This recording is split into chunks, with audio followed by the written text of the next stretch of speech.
IIT கவுஹாட்டிக்கு எப்படி தைரியமா அனுப்பிச்சீங்க? சாதாரணமா 12 படிக்க வச்சே கல்யாணம் பண்ணி கொடுப்பாங்க. குக்காட்டி நான் என்னால கூட்டிட்டு போக முடியல சார், அன்னைக்கு ஒர்க் ஆகி போச்சு. ஆனா என் பொண்ணு என்ன செஞ்சா, தேவையா இந்த படிப்புலாம் அப்படின்னு சொல்லி எல்லாமே ஒரு நகைச்சுவா தான் சார் என்ன பார்த்தாங்க.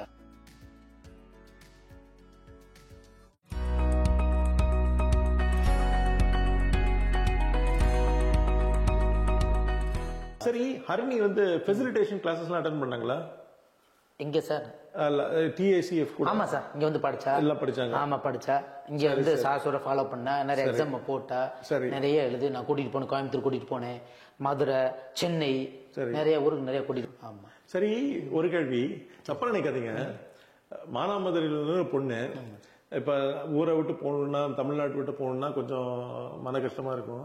சோ நீங்க அவங்கள ஐஐடி கவுஹாட்டிக்கு எப்படி தைரியமா அனுப்பிச்சீங்க?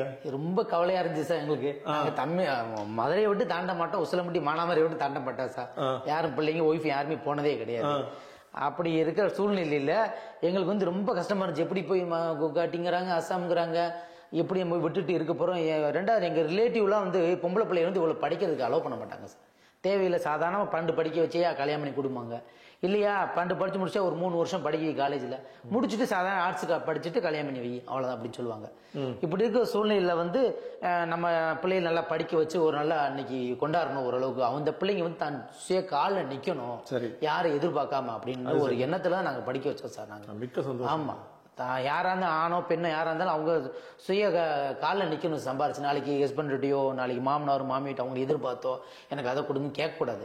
அவங்களாம் நிக்கணுன்றக்கா நாங்க அந்த எய்ம்ல தான் நாங்க படிக்க வச்சு. தானா அந்த பிள்ளை சம்பாரிச்சு இருக்கணும், பின்னாடி நாங்க இருந்தாலும் இல்லாட்டினாலும், கணவர் இருந்தாலும் இல்லாட்டினாலும் தான் நிக்கணும், பெண்ணு நிக்கணும்ன்றதுக்காக சத்தியமா நாங்க அந்த எண்ணத்துல அந்த பிள்ளைய படிக்க வச்சுட்டே இருக்கோம் சார். உயர்ந்த நோக்கம். ஆமா, எங்க சமுதாயத்து இந்த அளவுக்கு யாரும். ஆனா சொன்னாங்க சார், மெட்ராஸ் விட போயில சொன்னாங்க, ஐயோ மெட்ராஸ் விட போற, தேவையில்லாம பிள்ளைங்க இன்னைக்குள்ள காலங்கட்டத்தை மெட்ராஸை விட்டீங்கன்னா பிள்ளையை பார்க்க முடியாது, பிள்ளை வாண்ட்டு இருக்காது, இவ்வளவு படிக்க விடவே கூடாது, நீங்க படிக்க விடுறீங்க, பிள்ளை நம்ம பேச்ச கேட்காதுன்னு என்னென்னமோ சொந்தத்துல ரிலேட்டிவ் நிறைய எங்கள் தடங்கள் இருந்துச்சு சார்.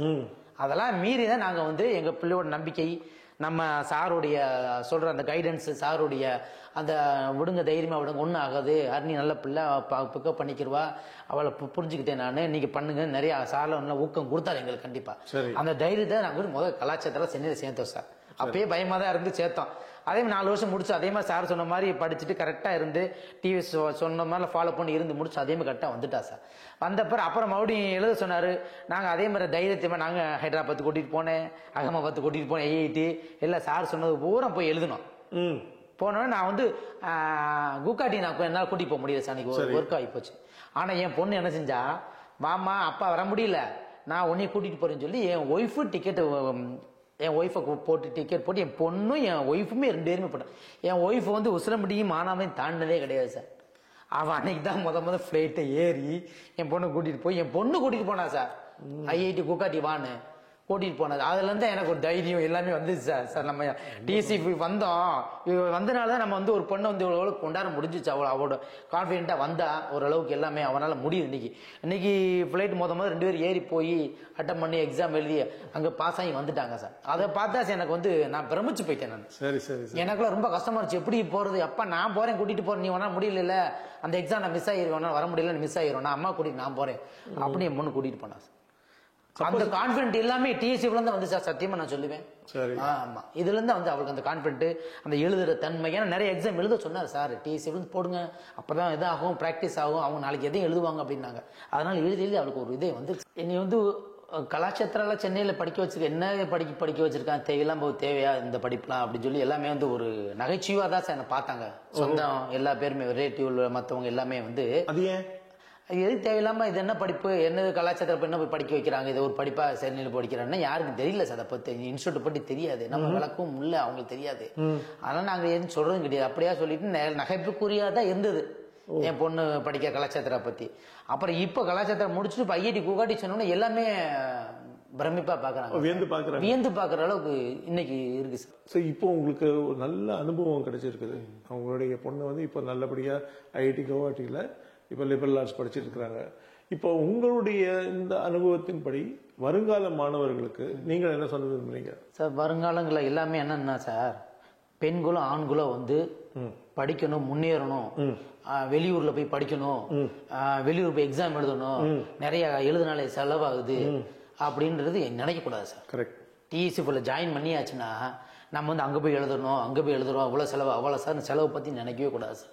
இது வந்து ஒரு செலவே கிடையாது. ஏன்னா நம்ம வெளியில் போய் ப்ரைவேட்டில் அட்மிஷன் போடுறத பற்றி பார்க்கல, இது வந்து செலவே கிடையாது.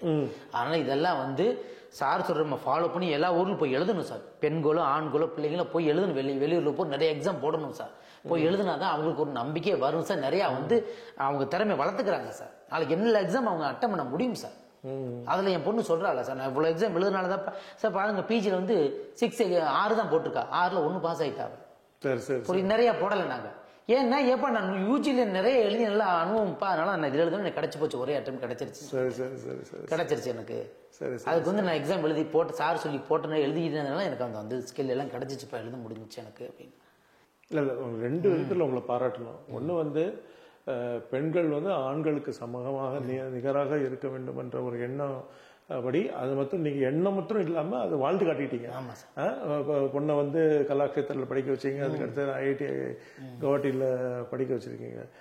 2வது வந்து நீங்கள் வந்து ஆஸ் அ பேரண்ட் வந்து எவ்வளோ சப்போர்ட் உங்களால் பண்ண முடியுமோ, அவங்கள வந்து 30 என்ட்ரன்ஸ் எக்ஸாம் எழுதணும்னா 30 இடங்களுக்கும் நீங்கள் கூட்டிகிட்டு போயிருப்பீங்க. உறுதுணையாக இருந்துட்டு அவங்களுக்கு எந்த நேரத்துக்கு என்ன தேவையோ அதெல்லாம் நீங்கள் பண்ணியிருக்கீங்க.